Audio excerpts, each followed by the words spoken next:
Hey folks, Les Skymo from Skymo Outdoors. Okay, real quick, I want to go through my lures that I've collected over a lifetime. And for you new anglers, I'm going to tell you something. This stuff is a disease. You're going to buy stuff that you don't use. You're going to buy stuff that maybe you throw once or twice. 3 or 4 times you're going to buy some stuff that you have absolutely no confidence in. You're going to buy some stuff because you've seen a professional use it. The only cure for this is death. Or you go so broke you can't do it no more. That don't cure it, that just delays it. Alright folks, let's go through Les Skymo's tackle. Now folks, this is my primary bait. Now, with the wife with me, now she's retired, I use crankbaits more than I ever did. Okay, but that's cool, we're catching fish. Okay, now this is a mixture of money baits and the Imposter.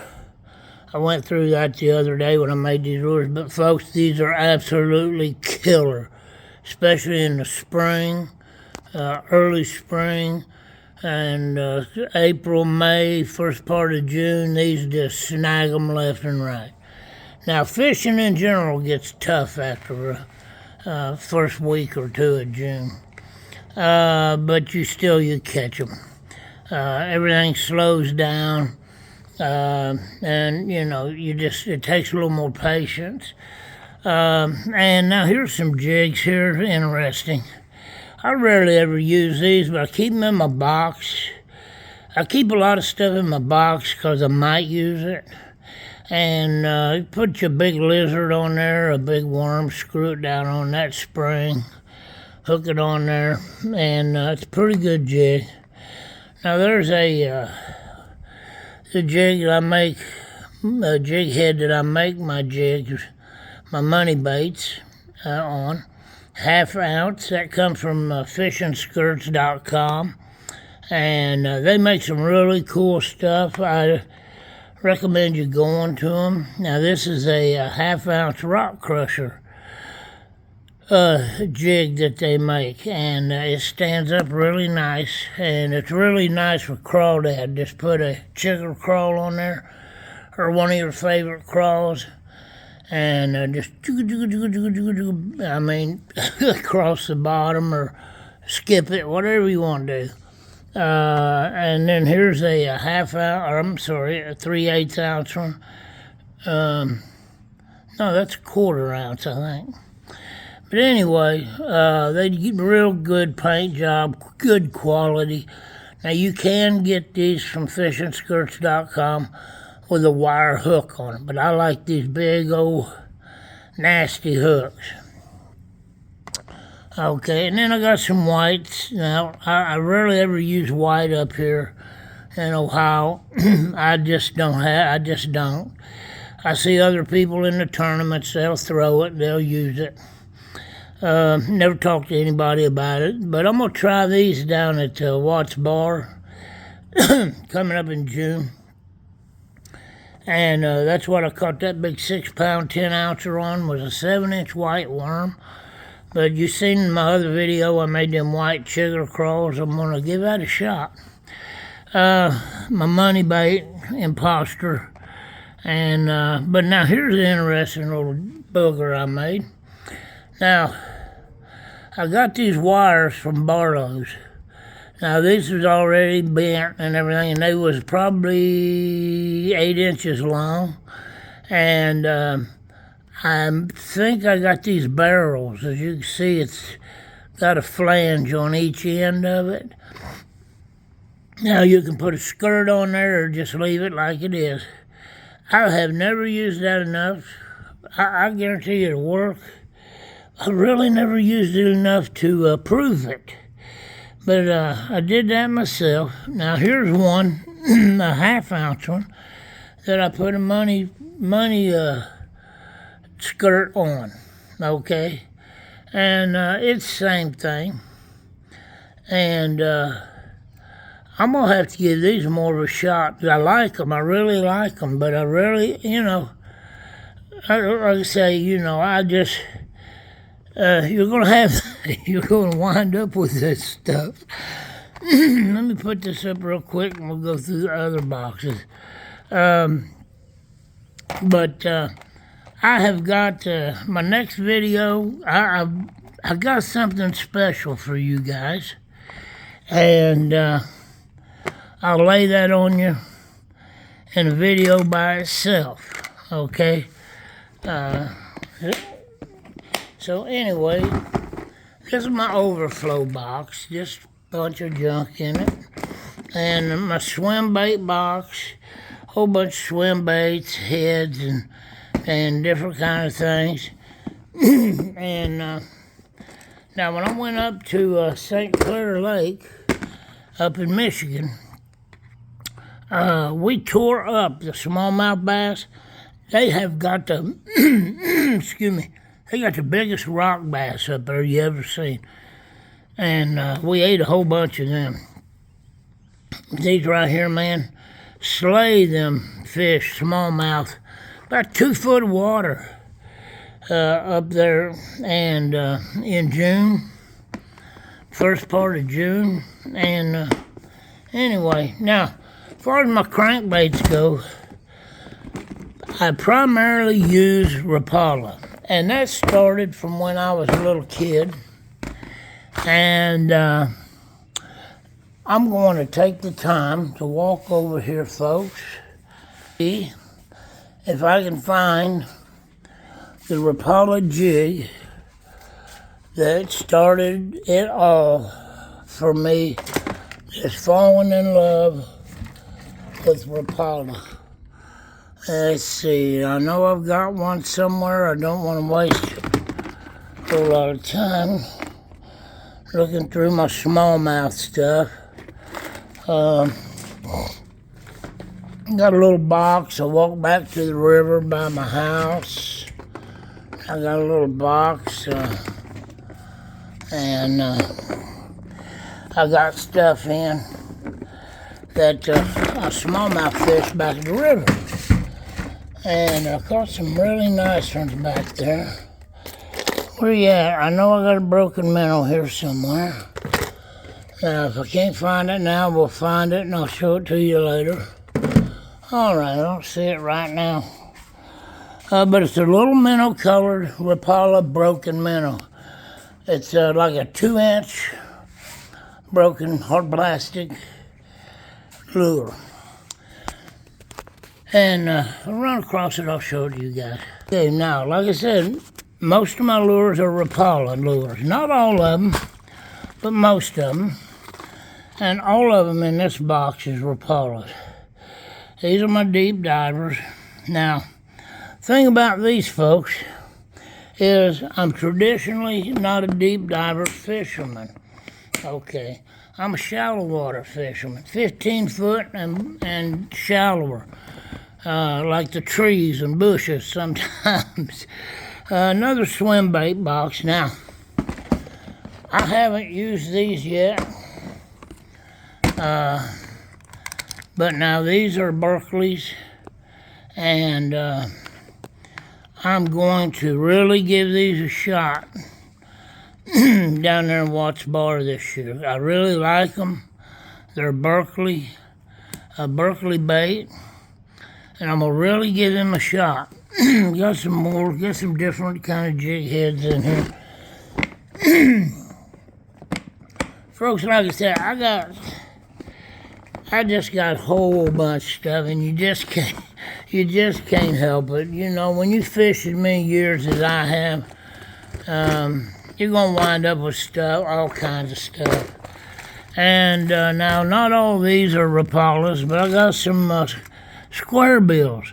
I love square bills, especially in hot water.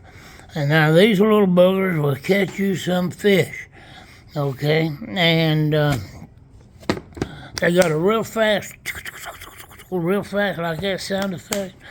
They got a real fast action to them. Spinner baits, I'm not a spinner bait guy. Look here. I like chatter baits. Rarely ever use them. But I got them in there. Now, there's one thing you should not do, but as long as I've been fishing, I still do it. Leave your plastic baits on your hook. Now, if these have got salt in them, they will ruin that hook.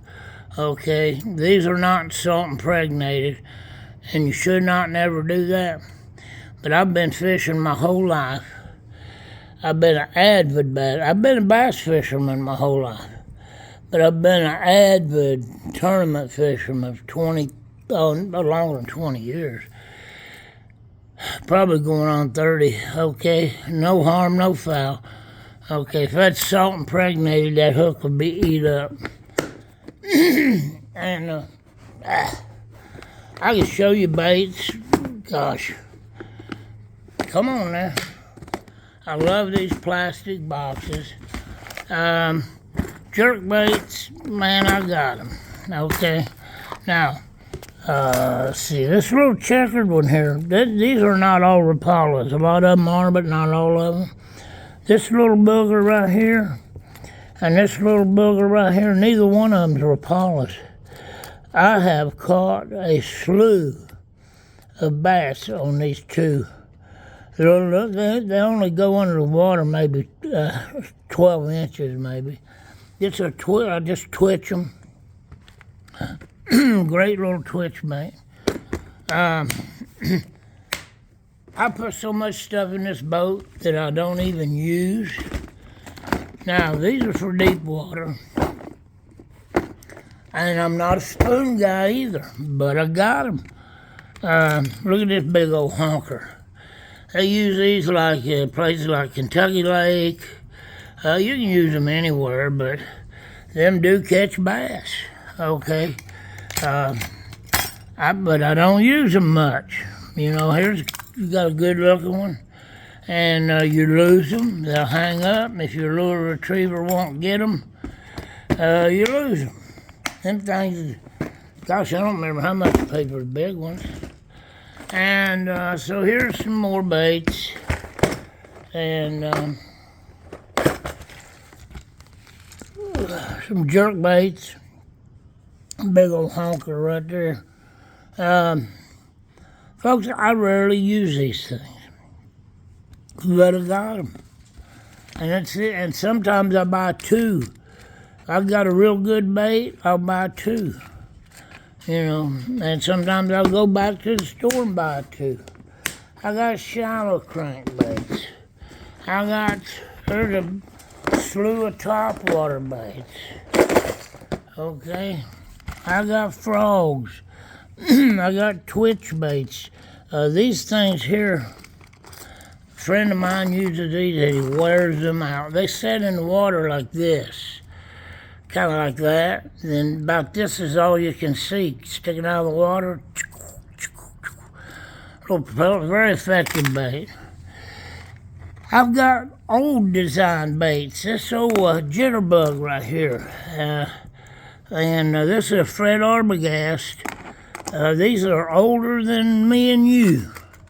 They've been around. And Fred Arbogast and a Guido.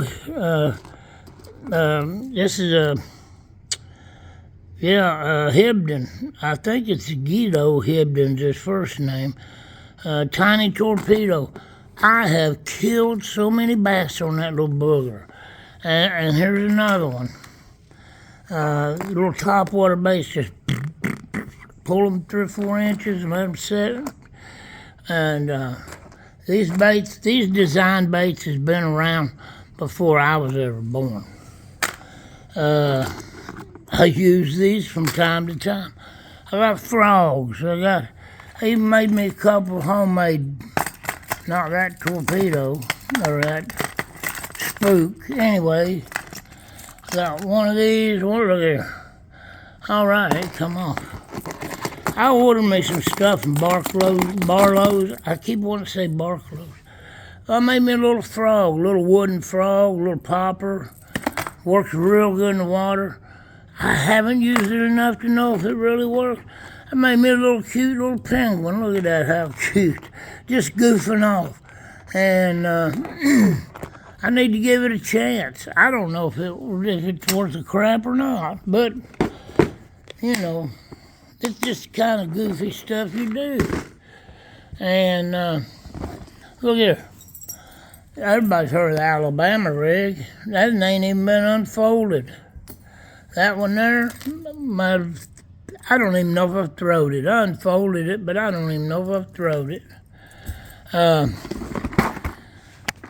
Now, when it comes to just regular crankbaits, now I use a square bill and I use these fat wraps. I've got a whole slew of them, different colors.